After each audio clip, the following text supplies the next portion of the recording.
Assalamualaikum warahmatullahi wabarakatuh. Bismillahirrahmanirrahim. Alhamdulillahirabbil alamin wa bihi nasta'inu ala umurid dunya waddin.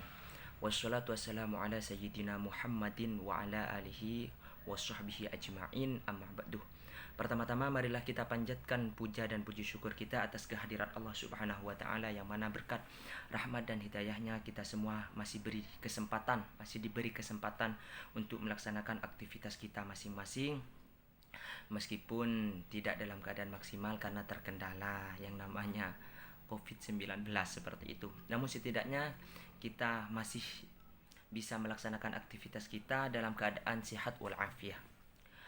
Kedua kalinya sholawat serta salam tak lupa kita haturkan kepada sang reformasi dunia, yaitu Habibuna Muhammad Rasulullah Sallallahu Alaihi Wasallam, yang mana berkat perjuangan dan kegigihan beliau dalam menciarkan agama Islam yang mana merupakan agama yang hak, kita semua masih bisa terangkis dari jurang kebodohan menuju alam kecerdasan, yaitu dengan adanya ajaran agama Islam.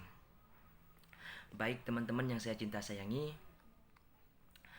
dan juga yang mulia Bapak Muhammad Khalid Wardi selaku pembimbing mata kuliah Usul Fiqh, saya ucapkan kepada beliau sam'atan wa ta'atan dan ucapan banyak-banyak terima kasih karena telah sudi membimbing kita semua anak-anak kelas C akuntansi syariah dalam keadaan sabar penuh ketabahan.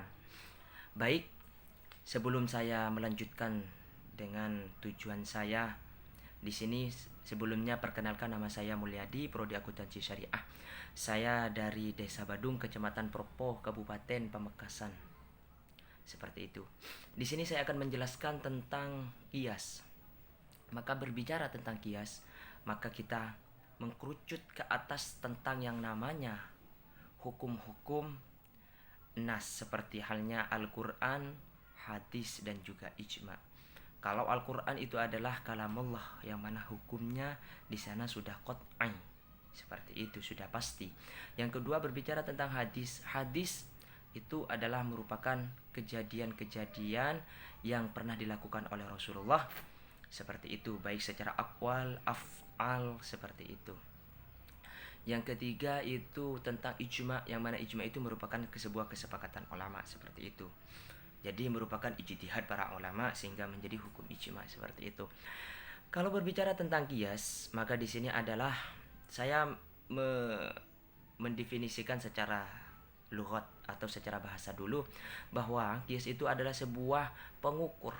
Artinya kalau bahasa Arabnya itu mengukur itu qadarah, seperti itu. Artinya mengukur suatu kejadian dengan kejadian yang lain, seperti itu. Kalau secara istilah atau secara terminologi seperti itu, berbicara tentang qiyas itu adalah suatu kejadian atau sesuatu hal barang yang mana hal tersebut tidak ditemukan hukumnya, sehingga nanti memang harus disamakan atau diukurkan atau dipadukan dengan sesuatu yang manfaat mudaratnya serta ilat yang terkandung di dalamnya itu mempunyai kesamaan dengan hal yang ada di Al-Quran dan Al-Hadis atau yang ada di ijma, seperti itu. Baik, berbicara tentang qiyas, maka saya akan sedikit berbicara tentang syarat dan rukunnya qiyas, seperti itu. Maka syarat dan rukunnya qiyas saya menganalisa dengan sepengetahuan saya dan apa yang sudah saya pelajari. Namun mungkin ada banyak yang masih tidak bisa saya sebutkan. Namun diantaranya itu adalah al-asl, artinya asal. Seperti halnya kemana asalnya qiyas ini, seperti itu. Yang kedua itu furu'. Furu' itu adalah cabang atau ranting, seperti itu. Ranting dari asal tersebut.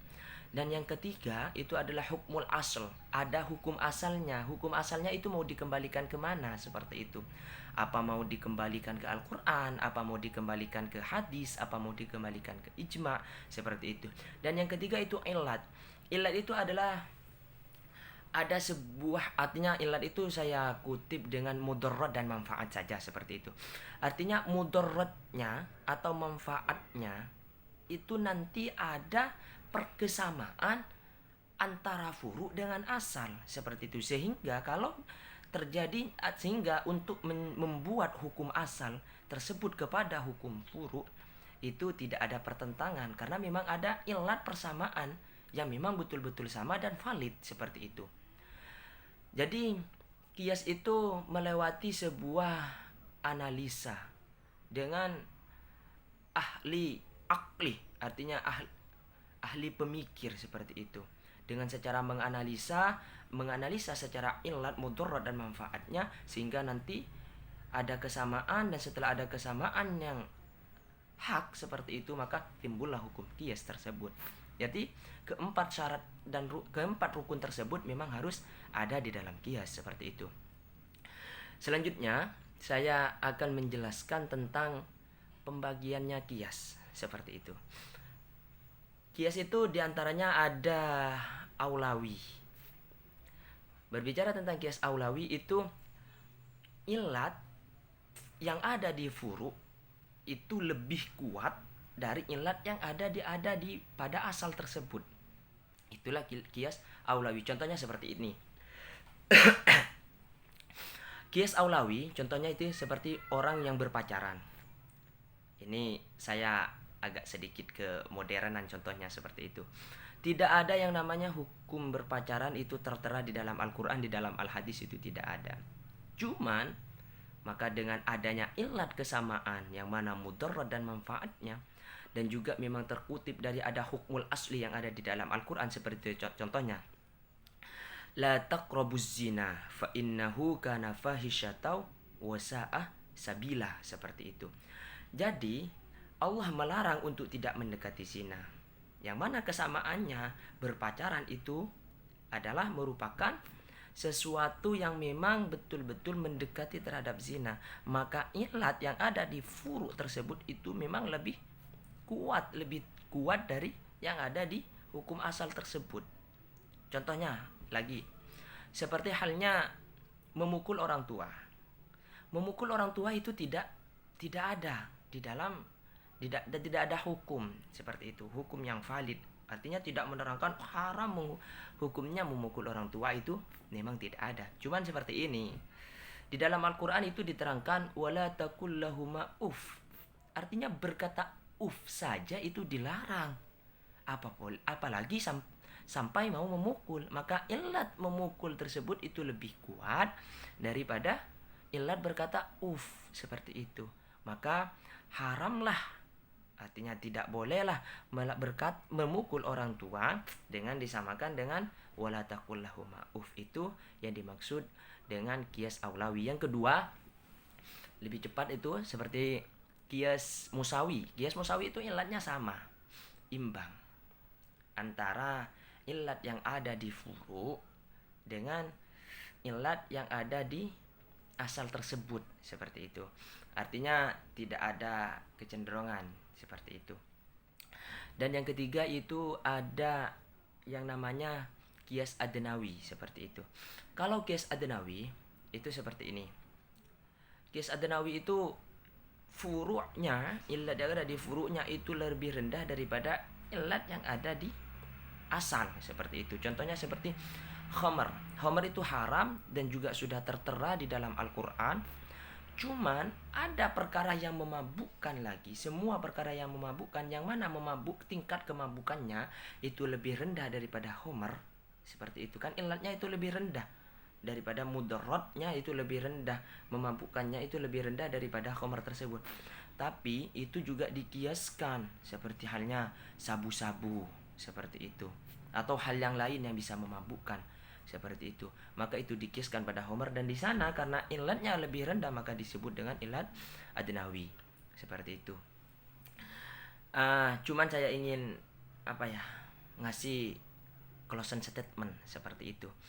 Qiyas itu adalah menurut Imam Ghazali adalah hamlun ma'lumin ala ma'lumin fi isbati hukmin lahuma aw nafihi anhuma bi amrin jami'in bainahuma. Jadi seperti ini. Sesuatu yang tanggungan yang diketahui atas sesuatu yang ada sesuatu yang diketahui dengan ketetapan, dengan menetapkan keduanya atau mentiadakan keduanya, seperti itu.